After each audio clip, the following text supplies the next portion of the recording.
Olá, alunos, tudo bem com vocês? Nessa aula, nós vamos falar sobre a patogênese da infecção viral. A patogênese viral é o processo que ocorre durante a infecção viral no hospedeiro. Como muitas vezes as infecções elas não resultam virais, é claro, não resultam numa doença aparente ou imediata, a fronteira entre a infecção e a doença ela acaba se tornando menos clara. Por quê? Porque muitas vezes nós não sabemos se estamos ou se já fomos contaminados pelo vírus. Alguns vírus, igual nós estamos vendo aí o Covid, demora 15 dias para você ter os sintomas. Muitos outros vírus são assim. Nós demoramos para perceber que estamos infectados. Desta forma, é mais adequado considerar a patogênese da infecção viral independente da produção de doença imediata ou aparente. Ou seja, nós podemos estar com o vírus sem ter sintomas, e é o que acontece normalmente. Então, a patogênese, muitas vezes, quando a gente fala de patogênese, a gente está falando do que está acontecendo dentro do organismo, como esse vírus está se replicando e se multiplicando e contaminando o organismo, mesmo sem nós termos nenhum sintoma aparente. O vírus ele se torna um vírus patogênico quando ele infecta o hospedeiro. E a virulência é a capacidade deste vírus de causar a doença. Por quê? Porque você pode se contaminar com o vírus e não ter nenhum sintoma. Nós agora, é claro, como eu já falei para vocês, está muito em alta o Covid. Então, tem muitas pessoas que se contaminaram com Covid-19, porém não tiveram nenhum sintoma. E isso quer dizer que esse vírus não teve virulência para aquela determinada pessoa, mas ele pode ter virulência para outras pessoas. Nós percebemos que, dependendo da idade, as pessoas se tornam mais suscetíveis a determinados vírus.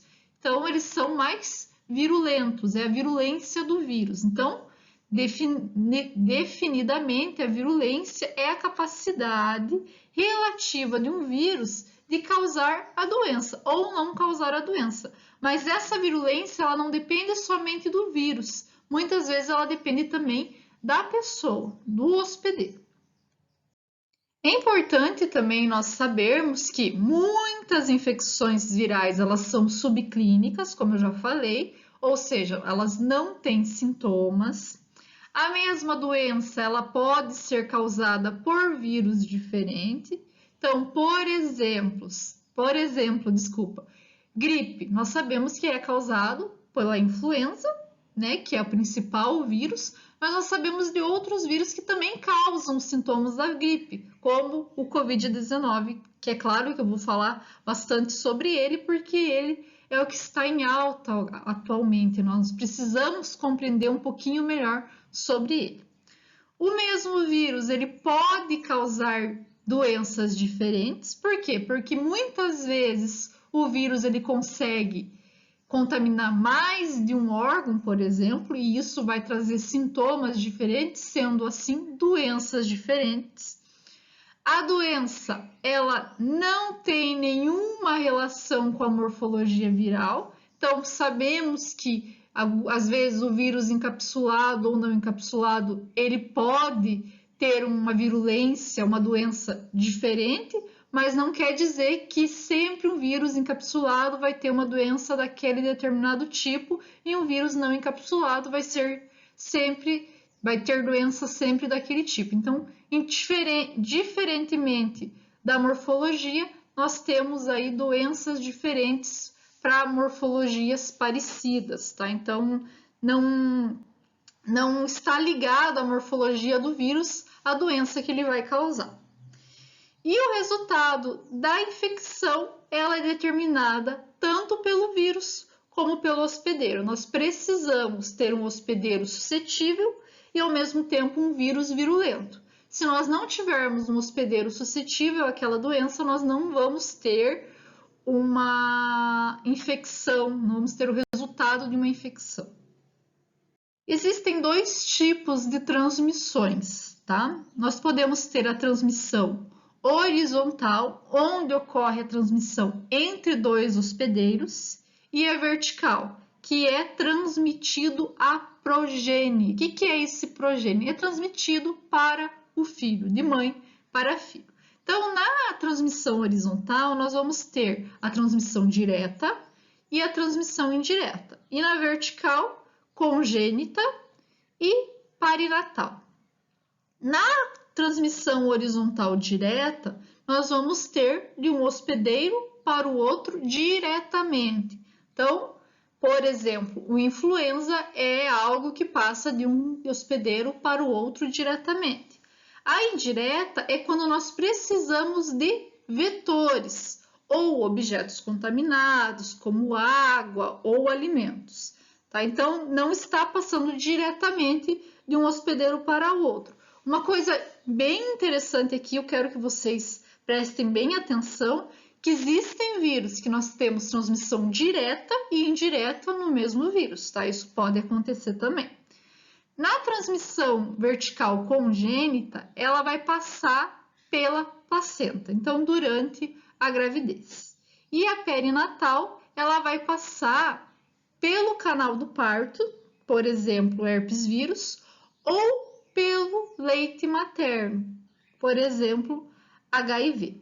Lembrando que em relação à passagem da placenta, nós temos a rubéola, que é uma grande preocupação nas mulheres grávidas, porque ela pode causar, né, esse vírus pode causar diversas doenças no feto. Nós vamos falar sobre ela mais adiante, mas já para vocês irem se assimilando com essa ideia. A infecção viral, ela passa por diversas fases até que o hospedeiro ele consiga se recuperar da contaminação. Nós chamamos de fases de ataque ao hospedeiro. Então, é a fase de ataque do vírus ao hospedeiro. Para começar, o vírus ele precisa fazer a penetração. Então, ele precisa conseguir, né, combater a nossa imunidade e também algumas barreiras para poder chegar à sua célula-alvo. Após a penetração, nós vamos ter a primeira replicação e disseminação viral. Então, lembrando, o vírus ele é um parasita intracelular e para que ele possa se replicar, ele precisa estar dentro da célula. Então, não esqueçam disso. A terceira fase é o tropismo celular, ou seja, quando o vírus ele vai até a célula-alvo. Aqui na primeira replicação, essa replicação ela geralmente vai ocorrer em células mais próximas do local onde ele penetrou, tá? Então, normalmente acontece isso. Depois que ele replica, ele vai ser disseminado, nós já vamos falar sobre isso, e ele vai então até a célula-alvo, a célula onde ele vai, geralmente tecido, melhor dizendo, tecido onde ele vai ter uma multiplicação melhor, o tecido-alvo daquele vírus. A quarta fase é o dano celular e tecidual. Então, nós sabemos que para ele se multiplicar, ele precisa estar dentro da célula, e isso causa diversos danos, tanto celular como tecidual, que pode acarretar outras doenças, tá? E a última fase é a recuperação da infecção, que aí entra a imunidade do hospedeiro.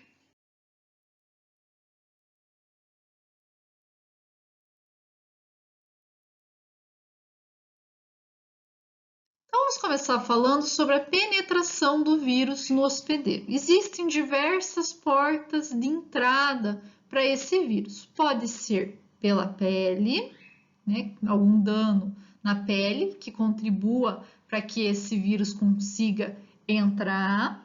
Nós temos também pelo trato respiratório, pelo trato gastrointestinal, pelo trato geniturinário e também pela via conjuntiva, pelos olhos. Nós vamos ver cada um detalhadamente agora.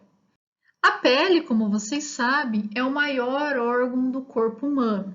Ela é dificilmente penetrável. Por quê? Porque ela tem uma barreira estratificada, extremamente queratinizada. Então, dificilmente o vírus consegue penetrar essa barreira. Mas quando ele penetra, ele tem uma disseminação muito rápida. Por quê? Porque nós temos uma vascularização muito grande nesse órgão. Então, para que ocorra essa penetração, nós precisamos de algo que rompa essa barreira. Então, a penetração ela geralmente ocorre através de picadas de insetos, como mosquito, carrapato, que podem trazer aí o vírus da dengue, da febre amarela, mordida de animal, como raiva e herpes vírus, e também agulhas contaminadas. E quando eu falo em agulha, tanto agulha para injeção, como também agulha para fazer acupuntura. Tem que se cuidar muito com isso, tá, pessoal? E aí, nas agulhas contaminadas, nós geralmente temos vírus, podemos ter, né, vírus da hepatite B e C e HIV. Alguns vírus, poucos, conseguem penetrar a pele, como o papilomavírus, que causa verruga, e a varíola. Mas a maioria deles, como eu mostrei para vocês, precisa de algo que rompa essa barreira. O trato respiratório também é alvo de diversos vírus. Por quê? Porque a superfície da mucosa da nossa árvore brônquica, ela está exposta, está em contato direto com o meio externo. E diversos vírus conseguem penetrar facilmente essa mucosa. É claro que nós temos alguns fatores de proteção, tá? Então, nós temos produção de muco, produção de proteases, que são enzimas, citocinas e também imunidade humoral e celular. Mas, pessoal, a produção de muco, ele fica restrito à árvore brônquica. Nos alvéolos, nós não temos produção de muco, nós temos produção de surfactantes que não vão interagir ou matar diretamente esse vírus, eles vão mais auxiliar na respiração. Então, para se ter um controle do vírus, nós precisamos da atuação do muco presente aqui na nossa árvore brônquica. Lembrando um pouquinho da fisiologia do trato respiratório, nós temos as células epiteliais colunares, temos também as células caliciformes e algumas glândulas submucosas. Tanto essas glândulas submucosas quanto as células caliciformes, elas vão secretar muco. E nós temos aí as células epiteliais que apresentam cílios, cada célula aqui apresenta mais ou menos 200 cílios, que vão auxiliar na remoção dessas partículas, que no nosso caso aqui é com vírus. Por quê? Porque essa célula ela vai empurrar esse muco até a nossa garganta. Na garganta, ou nós vamos tossir para retirar o muco com a partícula viral, ou vamos deglutir. Muitas vezes o vírus ele não consegue combater o ácido do estômago, não consegue sobreviver ao ácido do estômago e ele acaba sendo morto por esse ácido. É claro que nós vamos conversar sobre isso ainda. Alguns vírus, eles são vírus que são resistentes ao pH do estômago e também ao pH intestinal. Mas isso nós vamos ver um pouquinho mais para frente.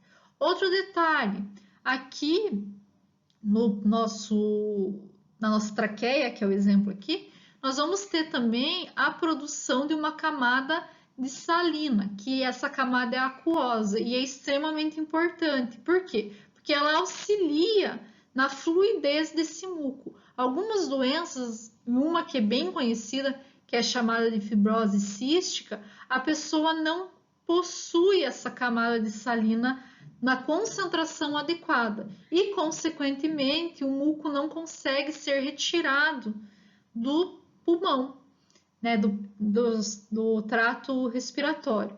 E isso faz com que essas pessoas sejam mais propensas a infecções respiratórias. Nos alvéolos, como eu falei para vocês, nós não temos muco, mas nós temos neles macrófagos, que são células de defesa que acabam combatendo o vírus, não deixando ele penetrar o sistema. Então, eles vão fazer fagocitose desses vírus. A contaminação viral do trato respiratório, ela vai acontecer através de gotículas de saliva contaminadas. Então, pode ser através de espirro ou tosse, beijo de pessoas que estão contaminadas, contato da mão contaminado com o nariz ou com a boca.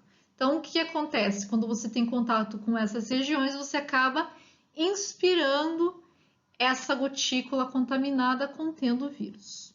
Claro que a gotícula pode estar em superfícies também, contendo, né, superfície como bancada, mesa, cadeira, onde você encosta e daí você leva a mão no rosto, leva a mão no nariz ou na boca e acaba contaminando aí, pegando o vírus dessas regiões.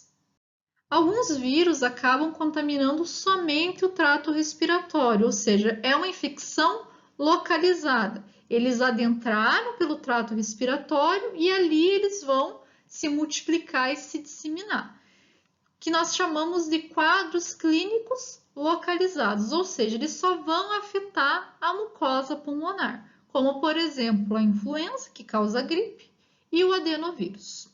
Nós temos vírus que penetram pela mucosa, mas a manifestação clínica vai ser em outras regiões, como por exemplo o sarampo e a rubéola. Então ele vai penetrar pelo pulmão, mas ele vai afetar outras regiões, né? Nós sabemos, por exemplo, que o sarampo, uma das manifestações clínicas são erupções na face, no corpo, na pele, melhor dizendo. E é claro que nós temos algumas infecções que vão afetar tanto a mucosa pulmonar como outras regiões. E o que nós temos visto que está acontecendo com o Covid-19. Ele contamina tanto o trato respiratório, que é onde ele acaba trazendo muito agravamento, mas ele também contamina coração, sistema nervoso, ele acaba se disseminando, sendo um vírus de ação sistêmica. Alguns vírus são conhecidos por contaminar o sistema respiratório superior e outros são conhecidos por contaminar o sistema respiratório inferior. Lembrando que fazem parte do sistema respiratório superior a boca, as cavidades nasais, a faringe, a laringe e as tonsilas, que vocês provavelmente conhecem como amígdalas. Esses vírus acabam causando rinite, sinusite, faringite, laringite e tonsilite ou amidalite. Geralmente, quem causa esses tipos de infecções são o rinovírus, coronavírus, vírus da parainfluenza, vírus da influenza, vírus respiratório sincial, adenovírus, metapneumovírus humano e bocavírus humano. Em relação ao sistema respiratório inferior, fazem parte dele a traqueia, brônquios, bronquíolos e alvéolos pulmonares. Nós vamos ter como uma manifestação clínica traqueite, bronquite, bronquiolite e pneumonia. Os vírus que causam essa manifestação clínica são vírus da parainfluenza, vírus da influenza, vírus respiratório sincial, metapneumovírus humano e bocavírus humano. Vocês viram que muitos deles acabam atuando tanto no sistema respiratório superior quanto inferior. Olha aqui, ó, vírus da influenza, tá? Nos dois, vírus da parainfluenza também. Então, só para vocês terem mais ou menos uma noção de quais vírus que acabam contaminando essas vias. E agora vamos para o sistema gastrointestinal. Então, o sistema gastrointestinal, ele é um sistema extremamente protegido, principalmente porque nós temos a acidez do estômago e a alcalinidade do intestino. Além disso, nós temos presença de sais biliares, enzimas digestivas, muco, anticorpos IgA e também células fagocitárias que conseguem prevenir ou proteger, melhor dizendo, a contaminação viral. Então, os vírus, para poder infectar o nosso trato gastrointestinal, eles têm que ser vírus extremamente resistentes a qualquer um desses fatores, para que ele possa conseguir contaminar a célula. Então, os vírus, para contaminar essa via, eles devem ser estáveis a pH ácido e básico, porque lembrem que o ácido é o pH do estômago e o pH do intestino ele passa a ser básico. Então, um vírus ele precisa ter uma resistência grande nessa diferença de pH. Também tem que ser resistente à inativação por sais biliares e também pelas enzimas proteolíticas. Lembrando que o muco, ele vai ter essas enzimas, vai ter os sais biliares e o muco também ele consegue aprisionar o vírus naquele muco para que ele não consiga chegar até a célula daquela região. Tá? O muco serve para isso também. Então, outra coisa, ele tem que conseguir se movimentar no muco. Como exemplo, nós temos o rotavírus. Esse vírus é um dos mais conhecidos por causar infecções intestinais. Então, vocês já devem muitas vezes ter ouvido: foi lá no médico com dor de barriga, ânsia, é virose. Muitas vezes essa virose ela pode estar sendo ocasionada por um rotavírus, tá? O rotavírus, ele consegue muito bem ser resistente ao pH, além disso, ele vai ser ativado pela clivagem das proteínas. E isso faz com que esse provírus, digamos assim, se torne um vírus ameaçador no trato gastrointestinal. Nós temos também enterovírus, que podem contaminar o sistema gastrointestinal, vírus da hepatite A e E o adenovírus. Esses são os vírus mais conhecidos do sistema gastrointestinal. A entrada do vírus no trato geniturinário geralmente acontece durante o ato sexual. Então, nós vamos ter infecções locais, como o papilomavírus, e infecções disseminadas, como o HIV. Também podem aproveitar-se desse trato para entrar no sistema a hepatite B e C e o vírus da herpes simples. Na via conjuntiva, normalmente os vírus vão fazer infecções localizadas, que nós chamamos de conjuntivite. Existe conjuntivite bacteriana e existe conjuntivite viral, tá? Então temos diferentes tipos.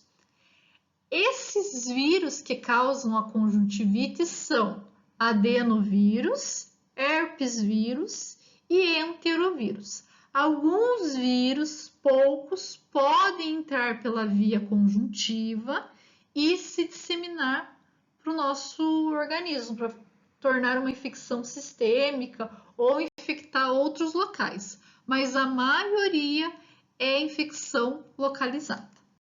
Para que a infecção seja estabelecida, ela precisa atender a alguns requisitos. O primeiro deles é inóculo suficiente, ou seja, a quantidade de vírus numa concentração suficiente. O outro requisito é que o sítio ativo da célula inicial da infecção ela seja acessível, suscetível e permissiva ao vírus. Nós já vamos falar sobre cada uma delas daqui a pouquinho.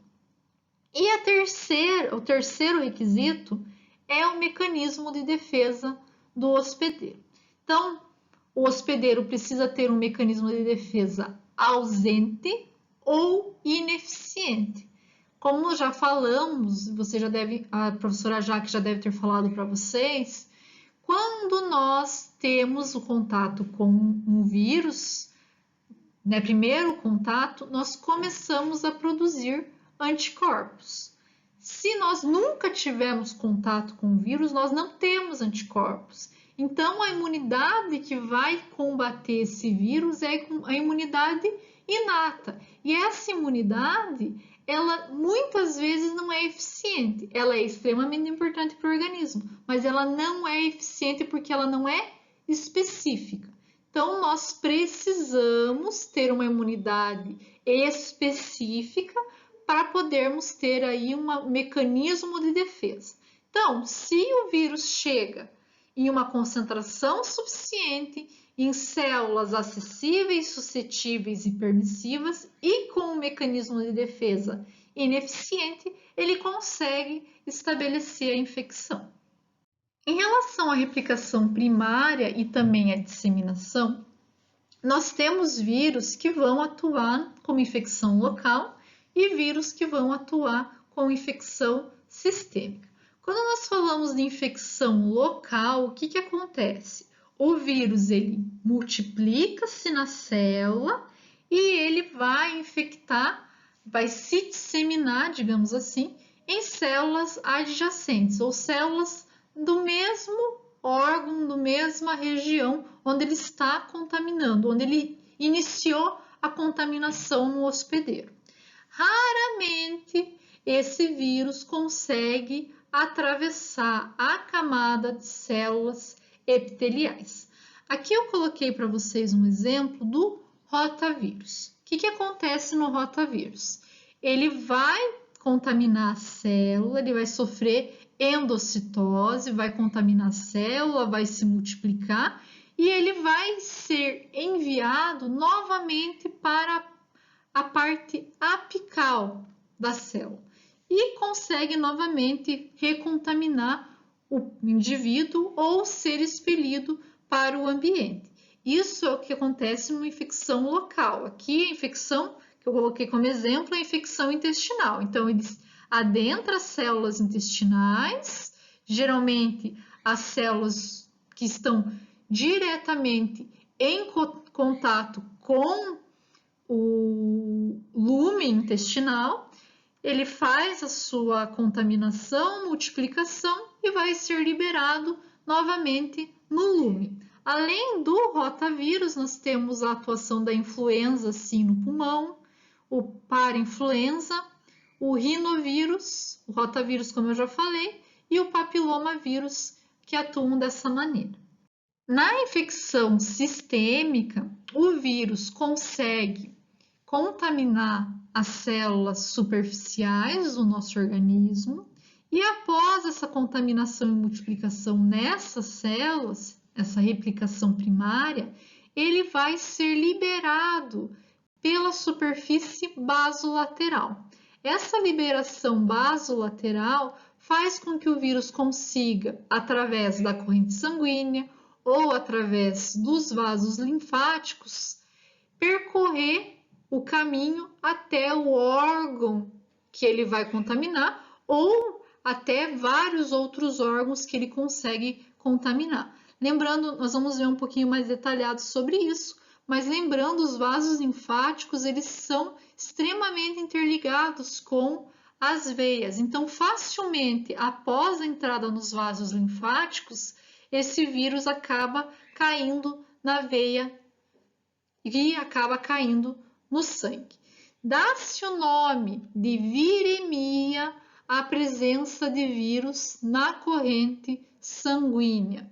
Lembrando que a corrente sanguínea é a principal via de disseminação sistêmica dos vírus. Então, a partir do momento que ele consegue penetrar o capilar sanguíneo ou chegar nas veias, ele vai atingir tecidos mais profundos e a disseminação, então, vai acontecer bem rapidamente.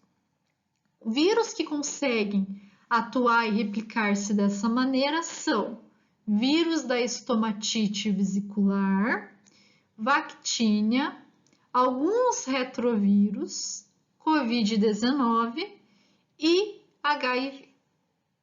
A disseminação linfática ela ocorre principalmente porque os vasos linfáticos eles são mais permeáveis, até porque os vasos linfáticos eles acabam auxiliando muito na defesa do organismo, eles levam esse líquido que eles drenaram naquela região até os linfonodos, onde nós temos células imunes como macrófagos e linfócitos, que muitas vezes matam e eliminam alguns parasitas. E é claro, quando nós temos uma grande quantidade de parasitas e também não temos um sistema imune específico, esses parasitas acabam se disseminando através da via linfática. Lembrando ainda que a via linfática ela fica bem próxima, ela tem uma ligação bem próxima às nossas veias e artérias, e isso faz com que facilmente o vírus passe da via linfática para a via sistêmica sanguínea. Então, dizemos que a parte linfática ela desemboca na parte circulatória dos vasos sanguíneos. E isso faz com que o vírus consiga facilmente ser enviado para a via sanguínea e na via sanguínea ele rapidamente é disseminado para o organismo inteiro. E é claro que tem alguns vírus que podem ser inoculados diretamente na corrente sanguínea, a raiva e, é claro, o HIV e a hepatite. E como que a disseminação ela acontece? Então, após a replicação primária, o vírus ele começa a circular na corrente sanguínea ou linfática. E ele pode estar circulando na forma livre ou associado a elementos celulares. Na forma livre, nós temos o togavírus e o enterovírus, que acabam circulando dessa forma. Já na forma ligada a elementos celulares, nós podemos ter vírus ligados a linfócitos, monócitos e macrófagos, a hemácias, plaquetas e neutrófilos.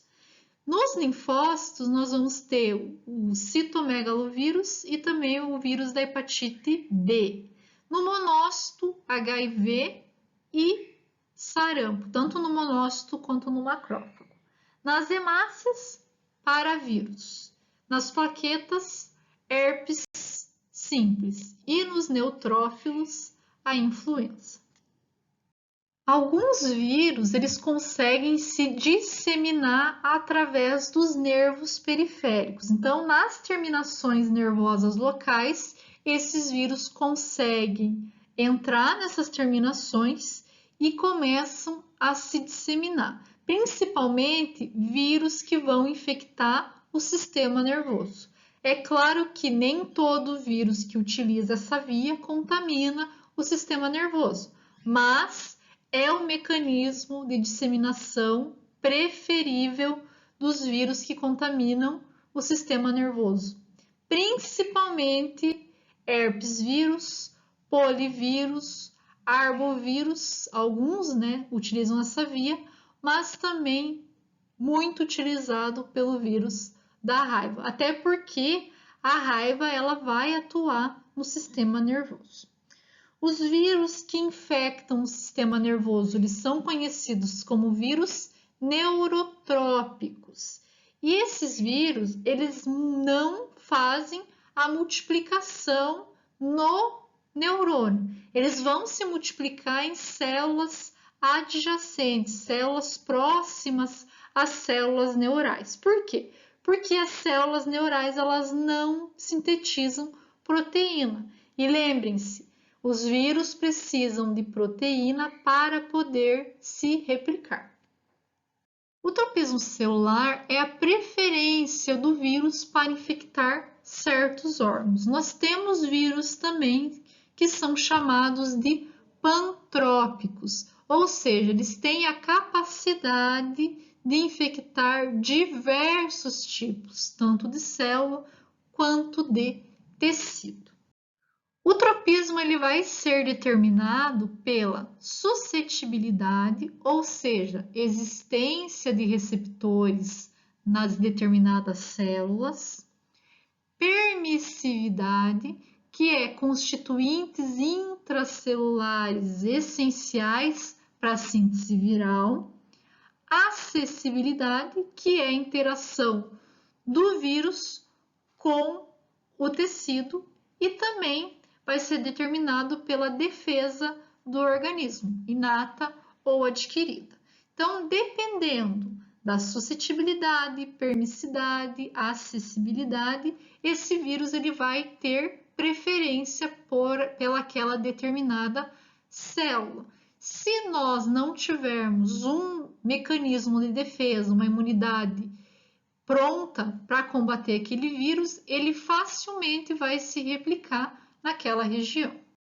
E como que o vírus que foi disseminado pela corrente sanguínea vai conseguir invadir o tecido? Então, depende das junções tecido-vaso sanguíneo. Essas junções, muitas vezes, favorecem a invasão viral no tecido. Essas junções são divididas em 3 classes. As junções célula endotelial associada a uma densa membrana basal. Nós temos a junção endotélio com lacunas e nós temos ainda uma junção que apresenta sinuosidade, no quais os macrófagos eles formam parte da junção tecido-vaso sanguíneo. Dependendo do tipo de órgão, vai ter junções diferenciadas. Vamos ver um pouquinho sobre cada uma delas. No fígado, no baço, na medula óssea e nas glândulas adenoides, nós temos sinusoides recobertos por macrófago. E o que são esses sinusoides? São essas cavidades, ó, vocês conseguem ver aqui, ó, que adentram o órgão. Aqui, como eu coloquei uma célula do fígado, um hepatócito, nós vamos ter como macrófagos a célula de Kupffer. Então, essa célula é o macrófago do fígado. O que acontece? Esses macrófagos, eles vão atuar como um filtro no sangue. Então, eles estão filtrando o sangue o tempo todo. Nessa filtragem, eles acabam pegando e recolhendo o vírus, e o vírus ele começa a se multiplicar nas células, tanto dentro das células de Kupffer, como nas células adjacentes, causando uma disseminação viral. Nos glomérulos renais, no pâncreas, no íleo e no colo, nós não temos os sinusoides. Mas o que acontece? Os vírus eles acabam se aderindo às células endoteliais, principalmente as células capilares e venulares.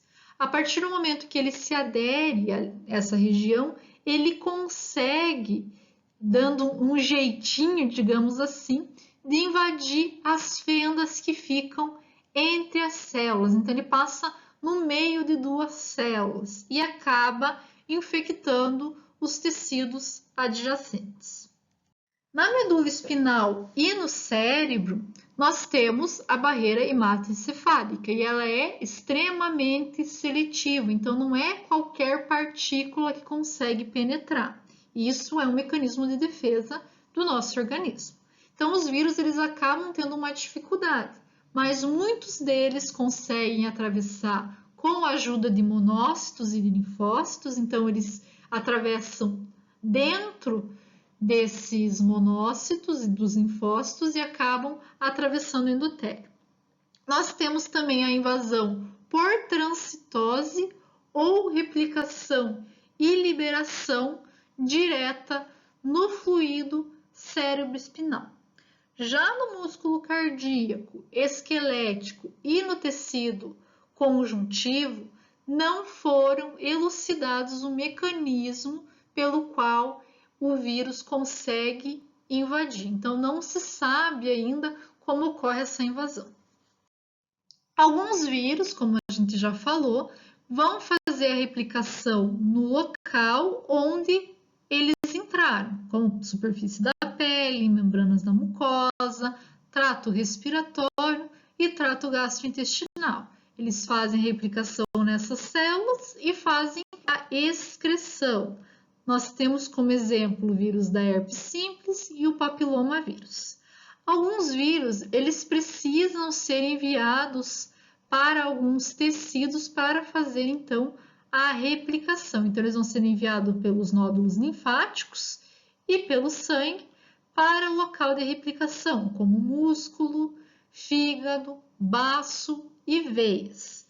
Esses vírus, então, eles se replicam e vão ser enviados novamente para o sangue. Alguns vão ser excretados, como, por exemplo, o vírus da hepatite B, o poliovírus e o HIV, e alguns vão ser enviados para outros órgãos para novamente se replicarem, como pele, mucosa, membrana mucosa, pulmões, rins, trato gastrointestinal e sistema nervoso, o cérebro. Na pele, nós vamos ter o vírus da varicela. Na mucosa, na membrana mucosa, nós temos o rinovírus e o enterovírus. Nos pulmões, nós temos o hantavírus e o arenovírus, que atuam dessa forma, precisam passar pelo sangue para depois vir para essa região. Aqui, lembrando que aqui também ocorre multiplicação, tá? No rim, nós temos o sarampo, o vírus da varicela zoster, que também vai estar na pele, o sarampo também vai estar na pele. No trato gastrointestinal, nós temos o rotavírus e também o enterovírus. E no sistema nervoso central, nós vamos ter o polivírus, o togavírus e, é claro, o vírus da raiva também. O dano celular e tecidual, ele pode acontecer durante a replicação viral ou durante a resposta imunológica. Então, quando nós temos a replicação, a célula acaba morrendo. E durante a resposta imunológica, o sistema imune acaba matando aquela célula porque ela está infectada. Mas a maioria dos danos celulares e teciduais acontece por causa de ambas as ações, tanto da replicação quanto da resposta imune. Nós podemos ter aí a apoptose das células infectadas, interrupção dos processos essenciais para o hospedeiro. Então, a partir do momento que o vírus contamina essa célula, ele acaba, muitas vezes, interferindo na síntese de algumas moléculas importantes. E isso faz com que aquela célula acabe morrendo. E nós também podemos ter danificação do genoma celular, que acaba acontecendo muito com o papilomavírus, que é um exemplo, que por causa dessa modificação do genoma, acaba ocasionando câncer de colo de útero. As infecções virais, elas podem ser divididas em infecções agudas e infecções persistentes. Na infecção aguda, após alguns dias de infecção, ocorre a eliminação do vírus do organismo e a pessoa volta a ter uma vida normal, é claro, se não tiver nenhuma sequela dessa infecção. Já na infecção persistente, nós vamos ter subclasses dessa infecção. Então, as subclasses são infecções crônicas, latentes, de evolução lenta e infecção tumorigênica. Então, quando a gente fala de infecção aguda, nós temos infecção aguda localizada e infecção aguda sistêmica. Na localizada, vocês podem ver que a infecção ela já acontece rapidamente. Então, alguns dias, geralmente aí 10 dias após o contato com o agente, com o vírus, você já tem os sintomas: resfriado e gastroenterites. Na infecção sistêmica, ela demora um pouco mais para ter essa ação, geralmente mais que 20 dias para você ter o sintoma, como, por exemplo, poliomielite, e raiva. Na infecção latente, você pode ter ciclos onde o vírus consegue ter maior replicação e, consequentemente, você vai ter os maiores sintomas, como, por exemplo, herpes vírus. A herpes ela é muito comum, principalmente quando a imunidade é baixa. A gente fala, hoje minha imunidade baixou porque eu tive gripe e agora estou com herpes labial.